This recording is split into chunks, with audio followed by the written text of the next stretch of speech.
everyone, and welcome back to our Golden 20s podcast. My name is Sadie, and I'm joined by my co-host Tegan. And today we are sharing our all-time favorite books. I feel like we've been talking a lot about reading on the podcast probably this whole year, but in the past few episodes we've mentioned it a few times as a cozy fall winter activity, something that is good to minimize your screen time, good way to educate yourself, learn. But it's just like, yeah, I don't know, a good hobby I feel like we've both picked up in our later 20s, and now we are just shouting from the rooftops how everybody needs to read. So we are going to share our own favorite books. We also asked over on our Instagram to get your favorite books, so we have a list of those to share as well. But before we jump into that, we are going to kick off this episode with a connection card like we always do. Yes, and I think this is the last week that we're actually in the pink category. So next week we will be going very deep. So I am excited about that. Okay, so this is another one of those where we like answer about each other, which is interesting. It's, do you think I care too much about what other people think of me? I feel like for you, Sadie, I feel like no, actually. I feel like you have a good handle on your like self and what like your values are. And so not that like you don't care in general, because I think that like everyone cares a little bit. Mm-hmm. But I think for the most part, if you've like decided to do something and someone doesn't agree, you're not like, oh, well, then maybe I shouldn't do it anymore. I feel like you'd be like, well, F you, I'm going to do it harder now. Yeah, actually, that's very true. I'm very motivated by going against the grain, which is kind of funny and something I've recently learned about myself or like identified. But yeah, and I think I actually internalize a lot of it. So I feel like whenever I am unsure, I feel like I overcompensate my confidence externally, but internally I'm like, oh my God, should I do this? Should I not? Like, I'm constantly weighing the pros and cons. So if somebody else is like, no, I don't think you should do that, or gives me their opinion, I feel like I do take into consideration, but I just like internalize it. I don't know. Yeah. But yeah, I guess that's true. I think for you, Tag, I think you do care about other people. Again, I feel like the last time we answered this about each other, I brought up how like you're people pleasing and, you know, things like that you've mentioned for yourself. Yeah. I think for you too, I think it's more like an internal thing. Like I never see you freaking out about what other people do or say about you. You know what I mean? Like you're very like chill and come across very chill. But I feel like, I don't know, and getting to know you through doing this podcast together, I feel like you do care internally, you know? Yeah, I would say I definitely care. Where one of my like main motivators is like how yours is going against the grain. Mine is avoiding judgment, which is like impossible to do because like no matter what you do, people will like judge you for it, even if you're doing something that's quote unquote right, quote unquote wrong. But yeah, that's like a big motivator for me, where I'm like, I should just do things because I want to do them. Like, why do I care about other people? But yeah, I do. Yeah, I feel for me it depends on what it is. Like something I've really been unpacking in therapy lately is like my fear of judgment when it comes to dating, and like maybe that's what stops me from, you know, more serious relationships, things like that, like fear of judgment for not being in a relationship late in my 20s and like all of this stuff. So I feel like I don't typically fear judgment, but in certain areas of my life I do. I don't know. Yeah Interesting. Well, there you go.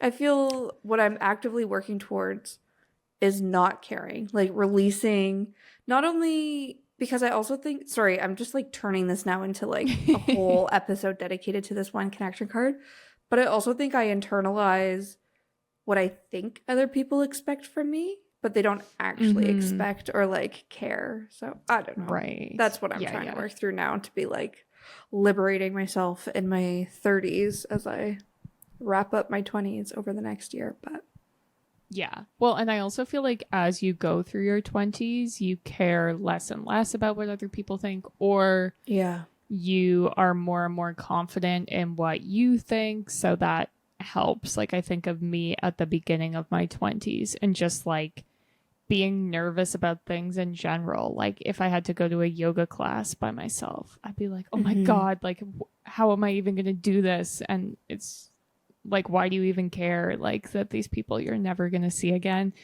are like, you know what I mean? But it's things like that that I think as you go through your 20s, you start to get a bit more confident. And it's probably like as you have more experiences, where if you're nervous about going to a yoga class by yourself, well, by the time you're our age, you've probably done that a whole bunch of times, so you know, like, it's not dangerous. There's nothing scary. Yeah I love that. Well, what a fun reflection to kick off the episode, but we're gonna totally pivot now and talk about books. I do feel like I'll maybe go on a bit of a like self-help rant again, because some of the books that I have on my list, I feel like were definitely a big key in my like mindset of being self-assured. But before we jump into our favorites, maybe we can share some of our listeners' favorite books. Yes. So there were only, I think, 2 of them that people had submitted that I'd actually read. And the first one was Outlander by Diana Gabaldon, which is also a TV show. And yes, this I feel like was paving the way for the romantasy gals out there. So definitely love that mention. That was sent in by my mom. Sorry if that's supposed to be anonymous, but everyone who knows her knows that that's her favorite book. So I don't think I'm sharing anything too crazy. And the other book that was submitted that I had read was The Hunger Games by Suzanne Collins, which I had read, I think, in high school, like definitely post Twilight, but I definitely read them before the movies. And yeah, so I love those. Yeah, I love that so much. I actually haven't read any of the books on our listeners' favorite lists, but some of the others that they mentioned, the Golden Compass series. My brother loved those books. Yeah?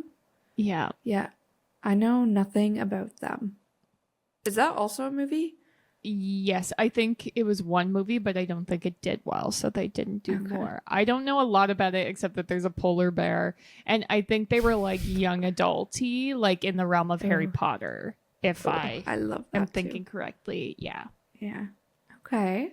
Another one on the list is The Art of Thinking Clearly, which I don't even know if I've heard of this one. It sounds me neither. Also self-helpy.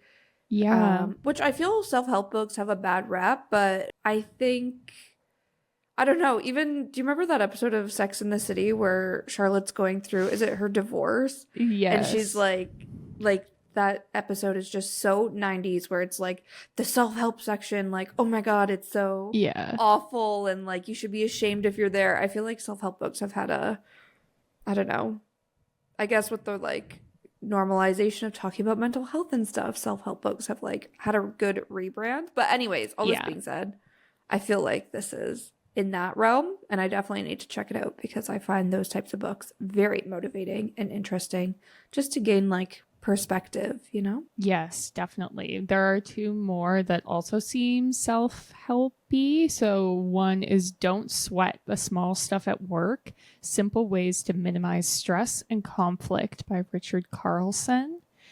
And the other one is The Culture Code, The Secrets of Highly Successful Groups by Daniel Coyle. I actually just added The Culture Code to my TBR a few months ago. When I started my new job, I was like, oh my God, I need to read some self-help, business, leadership books because I was battling so much imposter syndrome. And this was one of like top recs on different things. I was like TikToks and just even Google searches of things I should read. So this is definitely on my list. I don't think I've heard of Don't Sweat the Small Stuff at Work, but if you know me, you know that's probably the next book I should probably read. That's funny. Yeah, my husband actually just read like a self-help book related to work that he loved that maybe I can mention as his favorite. And it's called, I think, The 7 Dysfunctions of a Team or something. Hold on, I should Google this, but he really, really loves it. And it's apparently used by like NBA teams or something as well. So he like... Yeah, I could see him loving that. Yeah. And it's basically the 7 dysfunctions of an organization. I think that's what it is. Okay. But it's basically like, it's told as a narrative, like it's called a fable.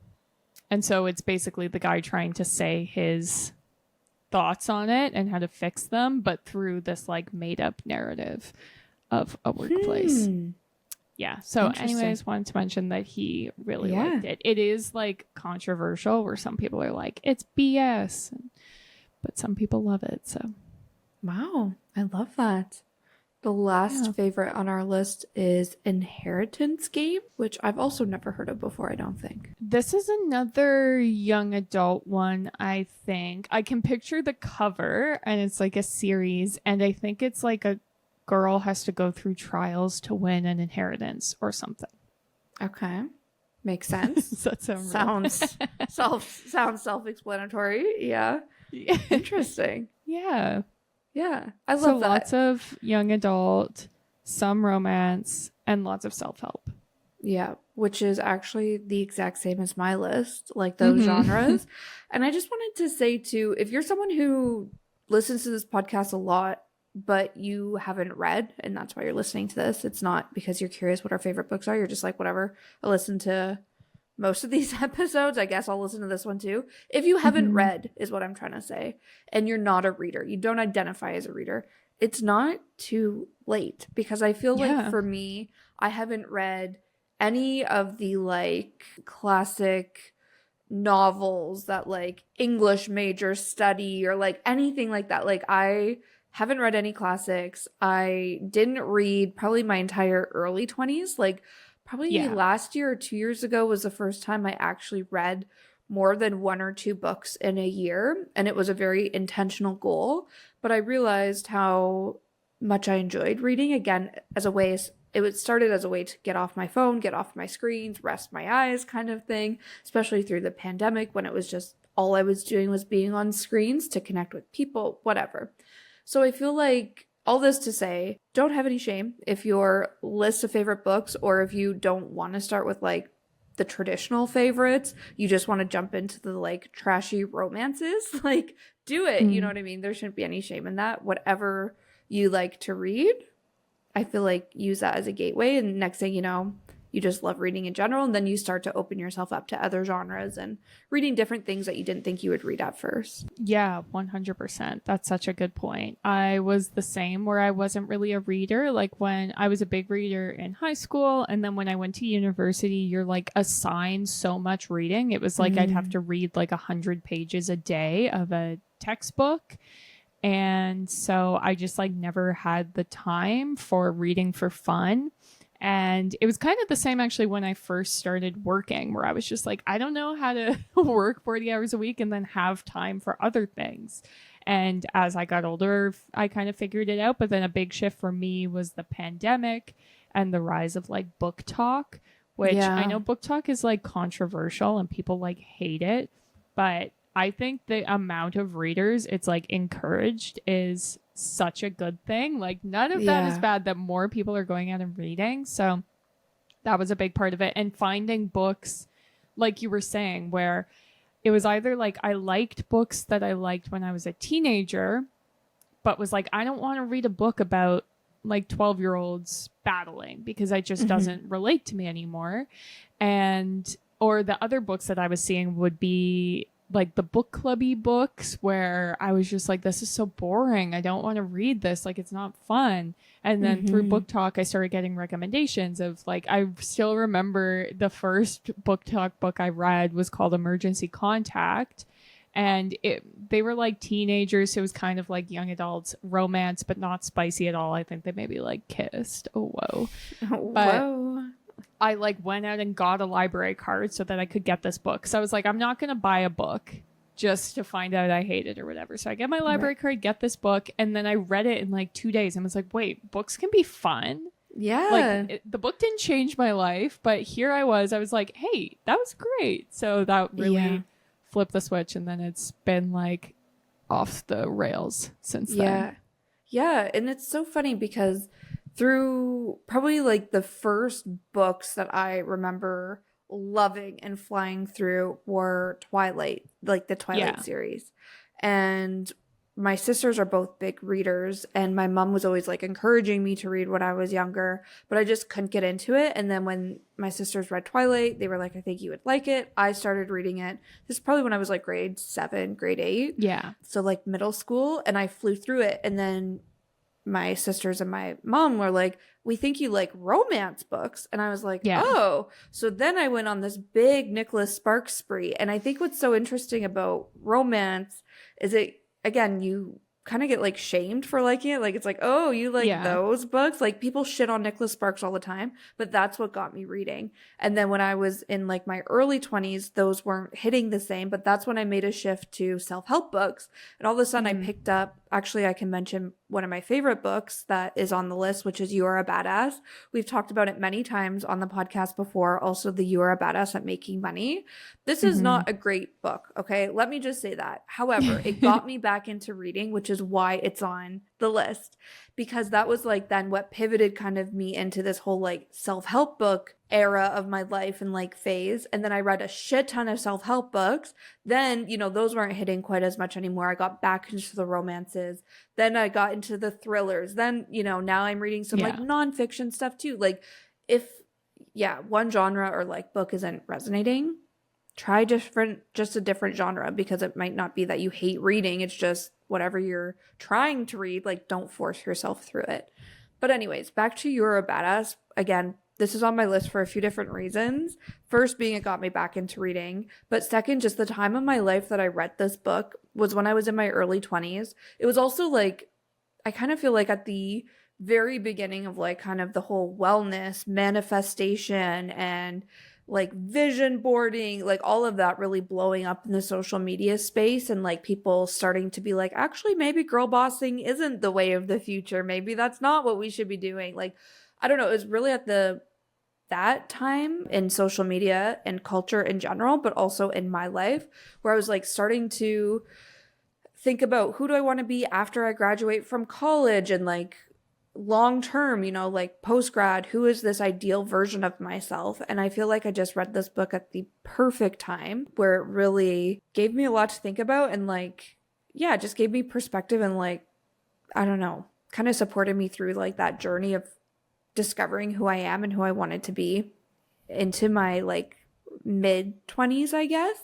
And then the You Are a Badass at Making Money, I feel like I recently chatted about that, how it was like the first time I felt validated for how I viewed money and like my relationship with money, because my family like views money very differently than I do. So reading that book, again, it's not the best book ever. In the past episode we were talking about it, we were actually like, we don't know if this is necessarily good advice, but it resonated with me. So again, I'm not recommending it to everybody, but it really did do wonders for me. I have since gotten You're a Badass at Habits, or like Badass Habits or something like that. Yeah. And this is the perfect example to bring this whole rant full circle. Is I tried reading that probably just like a year or two ago, whenever it came out. Maybe it was like 2 or 3 years ago at this point. But I got it for Christmas. I was like, perfect, I'll start it like January 1st. That's such a great book to start in January. But it just wasn't hitting. And I actually haven't even read it since, because I'm just kind of out of that self-help phase now. But in any case, I want to give it a try because I've enjoyed the other one so much. Yeah, I love that. I am kind of in a similar boat with you in that book, where it like, not that it was the book that got me into reading, but it was, I think, one of the first self-help books that I actually finished. And it just like really opened my mind about, I guess, like limiting beliefs, and how you're like unconsciously or subconsciously, whichever conscious probably it is, subconsciously, but you're like getting in your own way. Like you're not saving money because you think that money's bad, so you want to get rid of it, and all of that sort of stuff. So yeah, very interesting. But Yeah, I did like it. It does give some questionable advice. Yeah. And I do feel like the more self-help you read, the more you're like, oh, a lot of this is like just the same information shared over and over and over again. And a lot of the authors are like life coaches. Like I know that author, her main money maker is, well, until these books were huge, was to be like a life coach, and she would get paid like $500,000 to speak and to coach people and stuff. And then it was like kind of weird, or she was like coaching other life coaches, and it just felt like people passing around money. So that whole thing is like questionable to me. But I just love some of the basic ideas she shared. So I had to agree with you on that one. I think the first book I'm going to talk about is The Great Gatsby, because I love that book. I had to read it in high school, and I revisited it in the spring as an audiobook because I just got into audiobooks this year. And which we do count as reading on our Golden 20s podcast. 100%. I know that's also controversial, but yes. Yeah, I know. People are so judgy. Like, it's the same. I've seen people being like, if you read on an e-reader, it doesn't count. And I'm like, okay. If. Like, people are weird. For sure counts. Yeah, I know. I'm like, it's the same thing. But yeah. People are strange about these things. All of this to say, I got into audiobooks this year, and I wasn't confident that I'd be able to like listen to a book and follow the characters. So I did a couple like rereads of my favorites as audiobooks.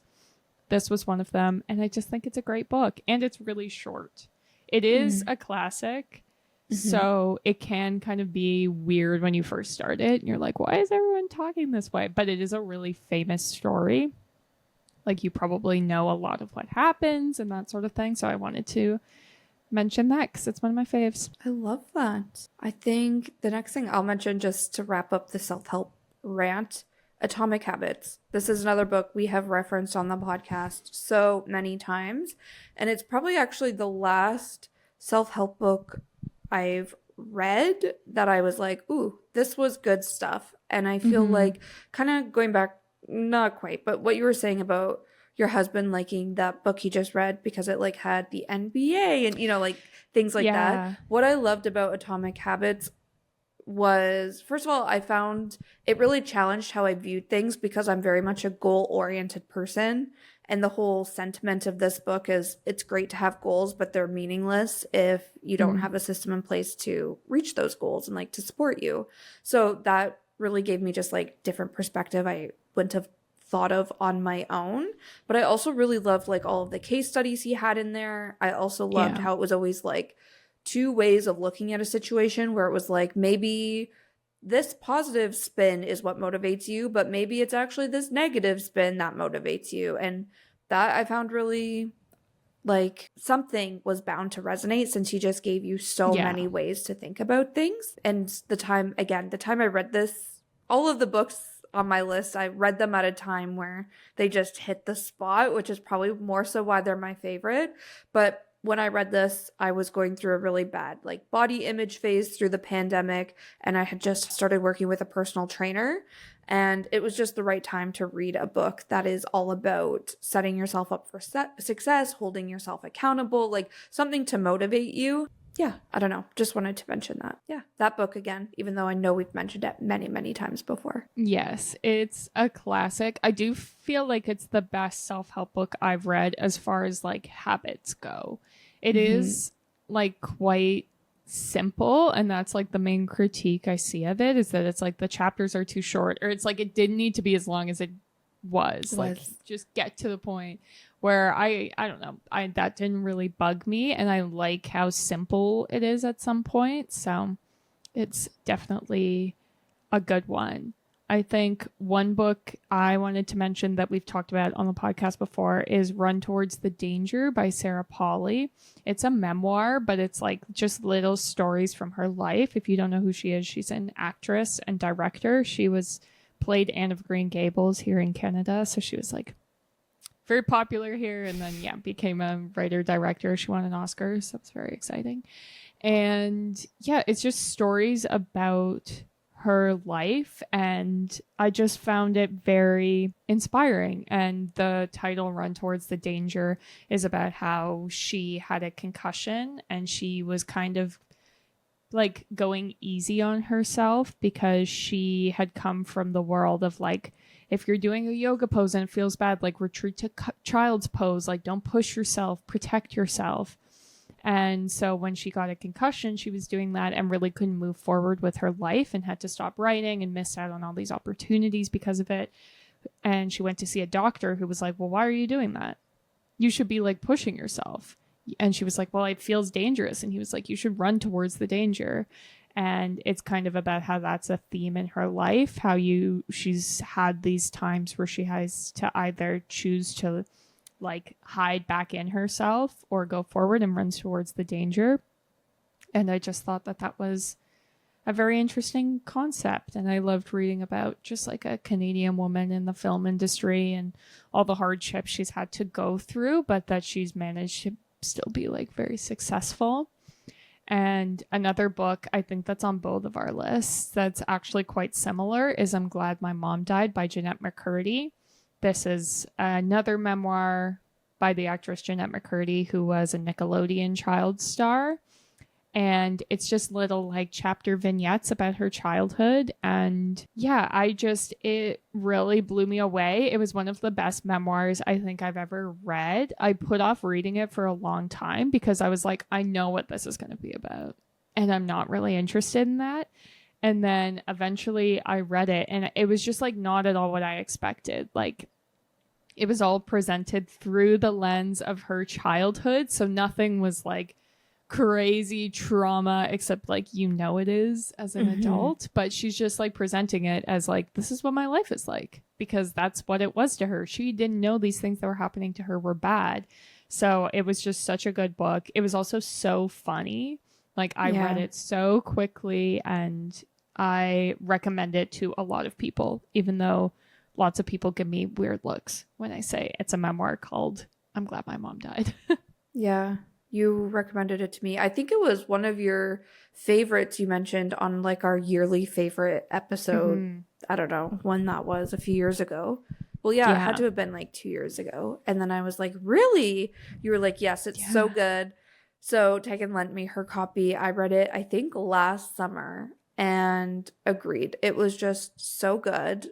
And it's so hard to describe to people, but what I find so interesting, we're kind of talking about this in the self-help space, but like how like You Are a Badass, it was like at the time of like the manifestation, the visualization, all of this. Then Atomic Habits, all of a sudden like everybody's talking about building habits and like manifesting is great, but now we're taking a step further to Atomic Habits. What I find funny kind of about I'm Glad My Mom Died is I feel there's so many things coming out now about childhood stars. Like there was The Quiet on Set.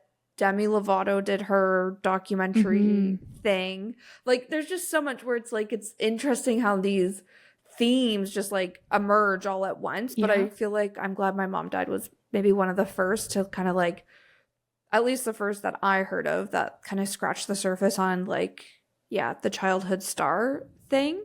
And I also didn't know Jeanette McCurdy. Like I wasn't a big Nickelodeon kid, so I didn't know her too much. And I thought that would also, I wouldn't like her book because I just didn't know her. Like I couldn't really relate or understand it.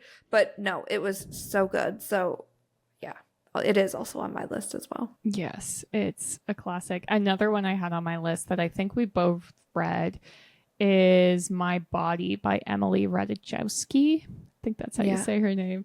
And she's an actress and model. She was in the Blurred Lines music video, famously, the one that got taken off of YouTube because she is in the nude. And this is like kind of a memoir, but it's also just kind of a collection of essays. And a lot of it's just around her like feelings around her body and her public image and how she basically has no problem with being nude, but then the world around her has a big problem with it. And her kind of grappling with that, where she's like, well, I don't have a problem with it, so why are y'all being weird? And it was just a really interesting book. And I just was I bought it on a whim, being like, this is kind of interesting. I wonder what she has to say. And then it was such a like well-written book. And she came across as just like so intelligent, like she had thought so deeply about all of these issues that have kind of plagued her life. And it was just another really good book that I wanted to mention. Yeah, I love that. I think the rest of my list are more like, what's the word? Fiction, I guess, and more lighter reads compared to those deeper self-help books we were just talking about. But the first one on my list is Daisy Jones and the Six. And this was one of the books, this was probably what I picked up after my self-help phase, and got me back into reading just a few years ago.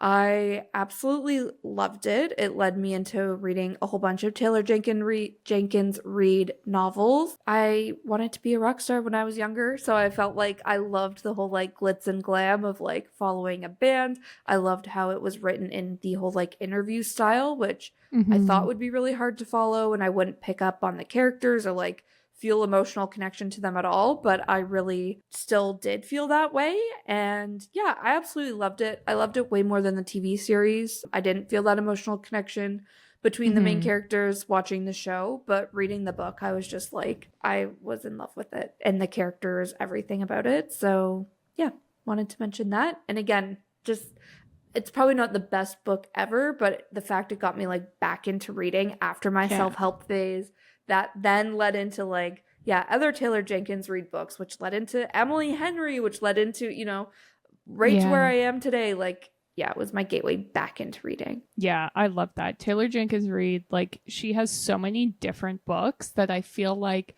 no matter what you're interested in, she probably has a book about it. Like, she has that one about music, and like Evelyn Hugo about Hollywood, and Carrie Soto about sports. And yeah. And I love how they're like, this is a stretch, I know, but I love how they're loosely based on like historical fiction.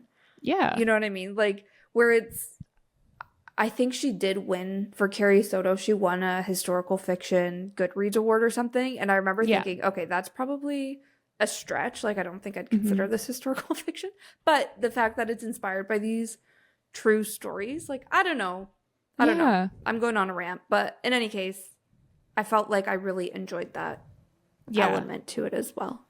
Yeah, definitely. I just saw Stevie Nicks talking about it because Daisy Jones and the Six is based on Fleetwood Mac, and she was saying that one of her bandmates has just died, and she was like, the worst part was that she didn't get to see the Daisy Jones and the Six TV show because it was like my life was playing out. And I was like, that's crazy. That is crazy.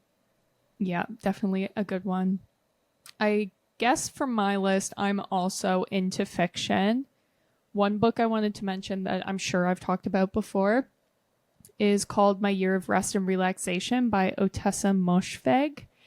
And this I see like all over TikTok. It's like the top of the weird girl reading lists and that sort of vibe.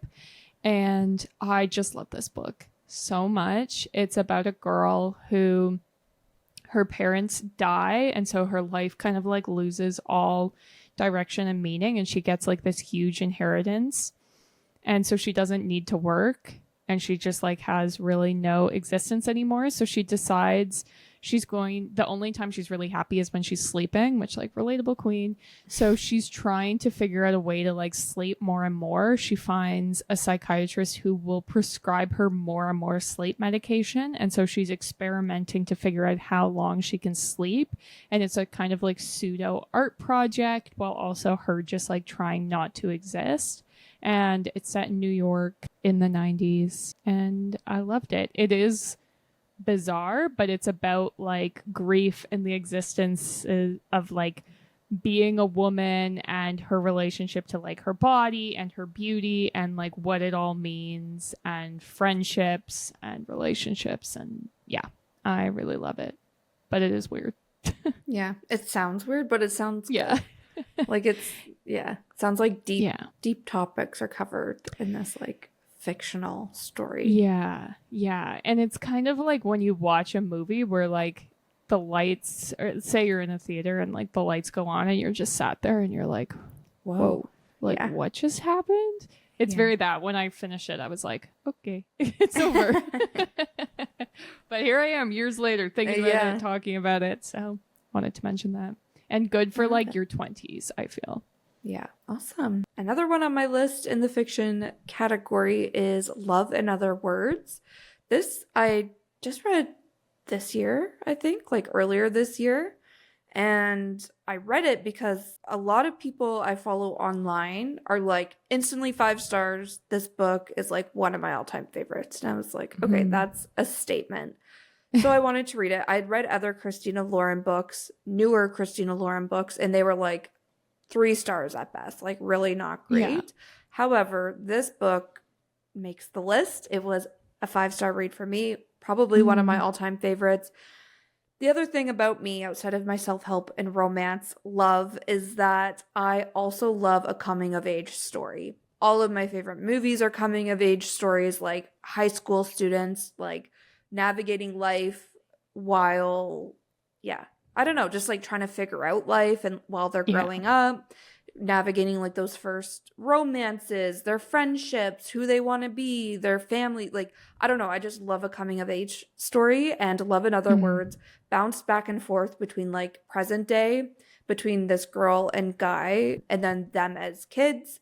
And the throwback chapters are what made it a 5-star. Like the current day chapters, I was like, whatever, it wasn't that great of a story, but the throwback chapters just like melted my heart, made me sob because they were so cute. And I don't know, I just absolutely loved it. So that one definitely came to mind for me. And it's the only really, well, maybe not the only coming of age story on the list. I'll share that in like my last one, but definitely the most coming of age in the books. Yeah, I love that. I'm excited to read it. I haven't yet. I hope I don't. On my list. Yeah, I hope I might be overhyping it. I don't know if you'll love it as much as I do, Tag, but I feel like you reading it, you'll be like, oh, okay, I see why Sadie loves this so much. Yeah.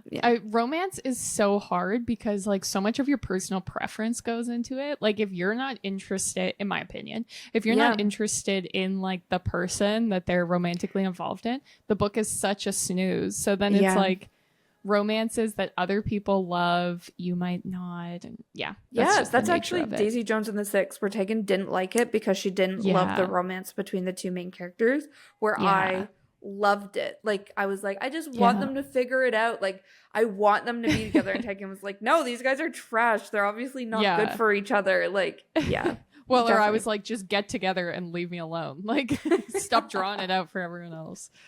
I was eating it up. I think, speaking of romance, I read Pride and Prejudice. Well, listened to the audiobook of Pride and Prejudice this year. I feel like it's the first romance novel. I don't know if that's true. I should probably fact check things before I say them, but I feel like it is.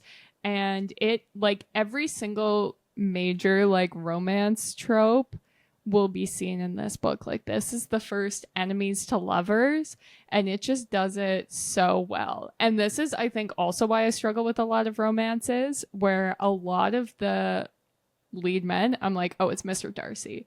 And then it's so hard because you're like, well, wouldn't you just rather read Pride and Prejudice instead of like fake Pride and Prejudice? But it is so good. It is an older book. So again, I actually saw a TikTok that was like the first half of reading Pride and Prejudice is just like, who are all these people? And then the second half is, oh my God, this is the best book ever written. And I feel like that is very true to my experience of reading it. There are a lot of characters and you're like, what is going on? And there's a lot of like weirdness because there are things that are just like not things anymore. So half of it, you're just trying to figure out what they're even talking about. But it is really good. And there are so many good audiobooks out there. I know like people are very passionate about the different narrators and things like that. But I read a great one. I know there are ones with like casts as well. And it's just a classic. Like nothing will be better than Mr. Darcy. Okay. I'll leave it there. I feel like I should read this. Again, I've not read any classics, so I love how you have 2 on your list, like between The Great Gatsby and Pride and Prejudice. The Great Gatsby, I've seen the movie, so I feel like I'd have a hard time reading the book, because this was me with Harry Potter, where it was like, I know what's going to happen. I know Harry Potter, a lot more happens in the books that wasn't in the movies, and it's different.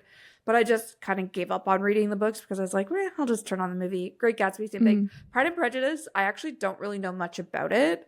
So I feel like it would be good for me to read it. And it would be, my first classic. So maybe I'll do that in the winter, make that my like goal. Yeah, it is nice, like cozy. They're always just like having tea, having supper, chatting. Love it. I will say I love the movies. The one with Keira Knightley. I watch it every single spring because it is quite springy. And I find with that, I had seen the movies before I had read the book. And it didn't bother me too much just because the movie isn't 100% faithful to the book. Where it was like little moments were the same, but then there were different things happening. So that's my 2 cents. But I do also really love the movie. You'll see me add it to my TBR tonight on Goodreads. It could be a good audiobook also, I'll say. It would be. I've never like read it. I've only audiobooked it. So right. Yeah. Awesome. Well, the last book on my list is another book I read this year and absolutely loved, and that is Fourth Wing. And I feel like I've maybe geeked out about Fourth Wing on the podcast. I don't know, but definitely in my personal life, I was obsessed with it and just could not stop talking about it, thinking about it, reading it while I was reading it. It's probably the largest book I've ever read at like just over 600 pages. And it was like, okay, I immediately jumped into the second book, which I think was even longer. And it was just, the best. Why I loved Fourth Wing so much. This has now been, you hear me talk about all these gateways into different genres. Fourth Wing was my like gateway into trying fantasy. It's a light fantasy. Like there's not too much world building. It's still very much rooted in romance, which I love. And it also has that coming of age story, which I also love. I don't know. I feel like everyone and their mother has read Fourth Wing by this point. But if you haven't, maybe give it a go this winter because the third book in the 5-book series is coming out in January. So if you start now, you could probably power through the first 2 books just in time for the third book to come out in the new year. Yeah, I love that. I also read Fourth Wing this year. I also really liked it. It was, I feel like, what set me off on my like major reading binge of this year. Yeah. And I've already pre-ordered the next book. And then actually today I literally saw a midnight release for the next book. And I was like, should I just go to that too? Kind of. I will send you the details. God. Please do. I will go because this is I'm claiming this as one of my favorite books of all time. Like, I better go to the midnight release. Yeah. No, I feel like that will definitely be crazy. And I just can picture all the girlies there. They've got their tote bags. We're living our best lives. So 100%. Yeah, I definitely recommend that book. I've recommended it to a lot of people, especially if they've never read fantasy. Or if they're like, I read Harry Potter growing up and then stopped reading. This is a great next step. So my oldest sister's reading it right now, and I'm so excited for her. Like, she is a big fantasy person. She's also a big reader. And I feel like if you are a fantasy person, you probably won't love Fourth Wing because it is more romance and like lighter fantasy. But that being said, it's got dragons. My sister loves dragons. And I just want to, like, every day I wake up and I'm like, I wonder what chapter she's on. Like, what is she thinking of it so far? Like, literally took over my entire personality. But I love that. Yeah, the last book I had is what I think I'm going to call my favorite book I've read in my 20s, and that is A Court of Mist and Fury by Sarah J. Maas. It's in the same kind of realm as Fourth Wing. It's the second book in the series, A Court of Thorns and Roses. Wait, yes. I was like, wait. Yeah, and it is, romantasy, I think it's called. It's apparently one of the most banned books in the U.S. So that's crazy to me. But. Yeah, I know. What the hell are you people doing over there? But I think it's because people think it's a children's book or teenager book, and then it gets put in school libraries, and then it's definitely not one of those. So, but I love it. I am now entered the Maasverse, as it's called. I've read almost all of her books. I have 2 left. until I am done, and I have just been loving it. And it's just like, it's a book that when I finish it, I was like, my brain is forever changed. Like, there will be a time before I read this and a time after. And yeah, I'm so jealous of everyone who hasn't read it, but I'm just like, they get to experience this for the first time ever. It actually kind of makes me sad to think about that will never happen to me again. So yeah, I love it. Yeah. I love that for you. I liked it. Yeah. It definitely didn't alter my brain chemistry, but that's okay. You know, like we were saying, that's your Daisy Jones and the Six, essentially, where you're like, no, I loved it. And I'm like, exactly. It was great, or it was good. Yeah. Yeah. Yeah. Love it. Great. Well, I think what a well-rounded list. Yeah. This is very book talk, I feel. It is. Yeah. But this is why I wanted to like talk about this, because it's like no shame. Like yeah, just read what makes you happy, guys. Yeah, exactly. And like, spoiler alert, but books that are popular, a lot of times they're popular because they're good. Like, it doesn't have to be any deeper than that. So yeah, I love that. Well, we put out a new episode every Tuesday. So if you like this episode and you want to hear more, make sure you're following and subscribe to us so that you see when those new episodes drop. I also wanted to mention that on Spotify, you can now leave us comments, which is very exciting. So thanks to everybody who's left us comments so far. And while you're there, maybe give us a rating, because that really helps. You can also follow us on social media. We are at Our Golden 20s on almost all the platforms. And we also have a Patreon page, which is the best way to show your support for the podcast for as little as $2 a month. And all of the episodes drop early there, and they're ad-free. This week's was a little late, but it's because I had some Stitches drama that won't even get into. But in case you're a patron, you're like, what the heck was going on this week? Just know I had some drama happening in my life. So yeah, that is everything for this week. Thanks so much for listening. See you next Tuesday. Bye.